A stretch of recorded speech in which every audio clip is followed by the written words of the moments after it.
Whether we like it or not, we live in an age where much of what goes on in our daily lives is monitored, collected, and sold to interested parties. Our driving records, our medical history, our internet traffic, and most importantly, our credit information. A mistake on your credit report could cost you money. It can increase the interest you pay on your loans, prevent you from getting a mortgage or buying a car, landing a job, or getting a security clearance. It's not uncommon. A new government study to be released tomorrow indicates as many as 40 million Americans have a mistake on their credit report. 20 million have significant mistakes. And our own investigation of the credit reporting industry shows that those mistakes can be nearly impossible to get removed from your record. The story will continue in a moment.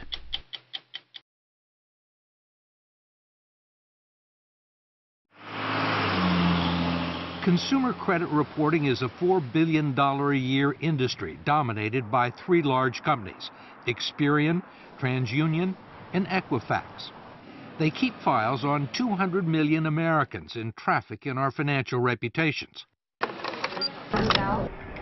They make their money gathering information from people we do business with and selling it to banks, merchants, insurance companies, and employers, and they use it to make judgments about our creditworthiness and reliability. But now the reliability of the industry is being questioned in an 8-year Federal Trade Commission study to be released tomorrow. John Leibowitz is the chairman. Here's what we found. Some pretty troubling information. 1 out of 5 Americans has an error on their credit report. And 1 out of 10 has an error on their credit report that might lower their credit score. I'm trying to think of another industry where a 20% error rate would be acceptable. That's a pretty high error rate. It's a pretty high error rate. I think the more we look at this and the more the American people know about this, the madder they're going to get. Ohio Attorney General Mike DeWine has opened his own investigation into the credit reporting industry, which for years has blamed mistakes on banks and merchants that provide them with bad information. But DeWine argues the fault lies with the industry for what he says are clear violations of the Fair Credit Reporting Act. Do these companies have a legal responsibility to make sure that the information is accurate? The federal law says that if you believe that there is a mistake, you can go to them and they have an obligation to do a reasonable investigation. They're not doing a reasonable investigation. They're not doing an investigation at all. Every day, DeWine's office fields calls from desperate constituents who can't get the credit reporting agencies to answer their questions or correct mistakes on their report, like paid bills listed as delinquent, closed accounts listed as open, and bad debts that belong to other people with similar names or social security numbers. The problem is not that they make mistakes, it's they won't fix the mistakes. It literally is like this, guy behind the curtain in The Wizard of Oz. You really don't know what he's doing. It really is a secret operation that is so hard to crack.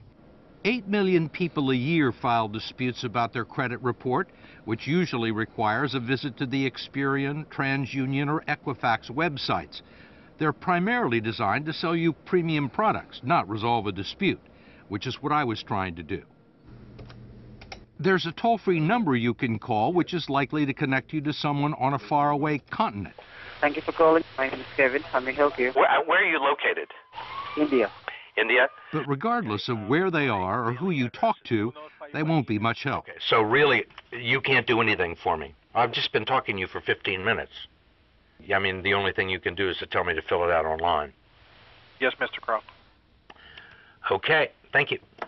Besides the toll-free number, they also give you a post office box address where you can send a letter and documents supporting your claim.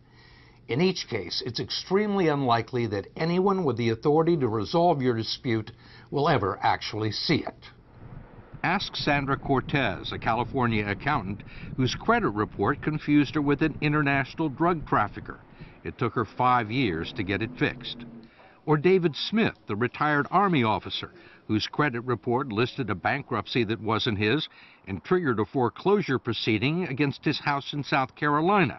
He's still dealing with the fallout. Or Judy Thomas, a trauma nurse with a horror story worthy of Hitchcock or Kafka. There's nobody to go to. There's nobody.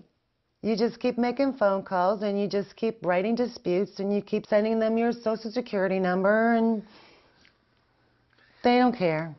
Thomas, who manages 2 medical centers near Cleveland, says it all began in 1999 when she went shopping for a new dress and applied for a store credit card to get a 15% discount. She was denied. Was that the first time you'd ever been denied credit? Yes, very first time. Ever? Ever. Ever. But certainly not the last. It became a regular occurrence. The personal credit reports she got from Experian, TransUnion, and Equifax were all clean and without blemish. Yet she kept getting rejected and couldn't find out why. I would get a consumer report and it would look fine. I would go to the bank and they would tell me, oh no, you have all this debt. But no one would tell me what was on there. They wouldn't tell you what the debt No. was? And they wouldn't give you a copy of the report No. that they had? Nope. It took Judy Thomas several years to discover what almost no one knows, that the credit reports the agencies send to you are different than the ones they sell to banks, merchants, and mortgage brokers. And she only found that out when a loan officer left her file on his desk and walked out of the room. And what did you see? I saw debt from Utah Medical Center. I saw debt from a veterinarian clinic in Utah. I saw collections for a Judith Kendall. Judith Kendall, not Judy Thomas. Correct. What's going through your mind? What the hell is she doing on my credit report? What the hell is her debt doing on my credit report? You think this would be very simple to get straightened out? You would think. Yeah, you would think. This is my Judy Thomas versus Judith Kendall file. Instead, it became a 6-year battle with credit agencies requiring box loads of correspondence to try and prove that she was Judy Thomas, not Judith Kendall, all to no avail. You get a lot of time invested in this. How important are these documents? It's my life. There are logs of daily phone calls to dispute centers, hundreds of letters to Experian, Equifax, and TransUnion, even correspondence from Judith Kendall's creditors in Utah, acknowledging that the debts on her credit report aren't hers. I would get letters back from these companies saying this, in fact, is not you. You still couldn't get it off your credit report? No, I sent copies to the credit bureaus, and they would come back as mine, verified, verified. I also hired a local attorney to try and straighten it out. We had everything certified, that this is Judy Thomas, this is where I live. I've never gone by the name of Kendall. I've never even been to Utah, let alone owing a cable company in Utah. And what happened? Nothing. Nothing? Nothing. What kind of problems did this cause for you? I couldn't refinance. I couldn't take advantage of the interest rates. I couldn't get a car. I couldn't co-sign for my children's student loans. And I'd worked hard for my credit. And these people were taking it away from me. Finally, Judy Thomas took the only recourse available to her. She sued Equifax and TransUnion in federal court. And after a year-long battle, the credit reporting agency settled for an undisclosed sum and promised to clean up her file. Did you think it was going to take a federal lawsuit? Heck no, it just takes a human being going, wow, this isn't Judith Kendall, let me fix this. That's all they had to do. But as we discovered, that almost never happens. If you challenge a credit report and mail your information to a post office box in the United States, the dispute will likely be investigated in India or the Philippines or South America. We traveled 5,000 miles to the Chilean capital of Santiago, where we tracked down 3 former Experian employees. Carolina Herrera, Rodolfo Carrasco, and Enzo Valdivia were all dispute agents at Experian's National Consumer Assistance Center, although they say they weren't able to offer consumers much assistance. So if somebody had a problem with their credit report, they would send in a complaint and it would end up with you? Yeah, probably, yeah. So how many of these did you have to do a day? 90. 90. 90, yeah. Did you consider yourself investigators? No, not at all. Did you have any way to investigate these claims? No, we No. didn't. You can call the person. You can't pick up the phone and call them? No. No. Do you have phones? No. No. Could you email them? No. Did you have the authority to say, wait a minute, after looking at somebody's file and say that, you know, this is somebody made a mistake, this person doesn't owe this money? No, we didn't have that power. All they did was read the disputes and reduce them to a 2-digit code like never late or not mine. It was then sent with a 2 or 3 line summary and no documentation back to the bank or department store that furnished the original information. If there was a difference of opinion between the creditor and the person who was filing the complaint, how was it usually resolved in favor of the creditor? Yeah. Yeah. The creditor was always right. Mostly we took for granted the word of the bank. If the bank said, hey, this guy owns $100, so it is. None of us have ever interviewed anybody in Chile from Experian, and we've got a federal court ordering them to bring these people forward, and we're still waiting. Much of what's known about the inner workings of the consumer credit agencies come out of lawsuits filed by Len Bennett and Sylvia Goldsmith, who have subpoenaed company records and deposed employees and executives.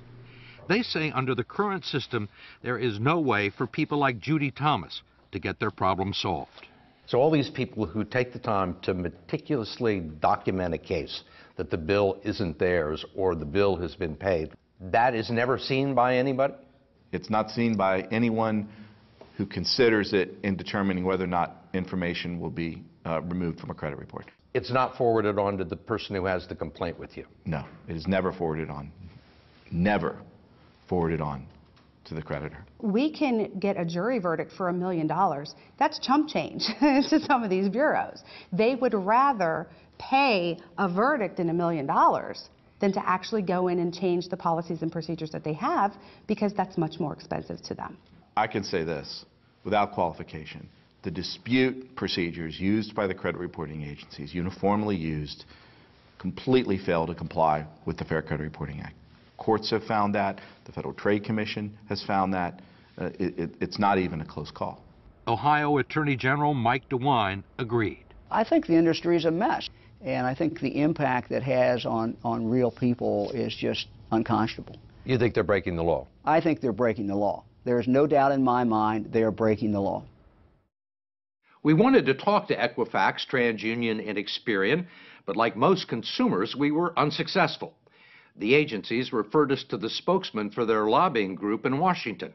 He, too, declined our request for an on-camera interview, but did provide a written statement, citing an industry-sponsored survey that showed 95% of its customers were satisfied with the dispute process. The industry maintains it's in compliance with federal law. Go to 60minutesovertime.com to find out what you can do if you think there's a mistake on your credit report. Sponsored by Lyrica.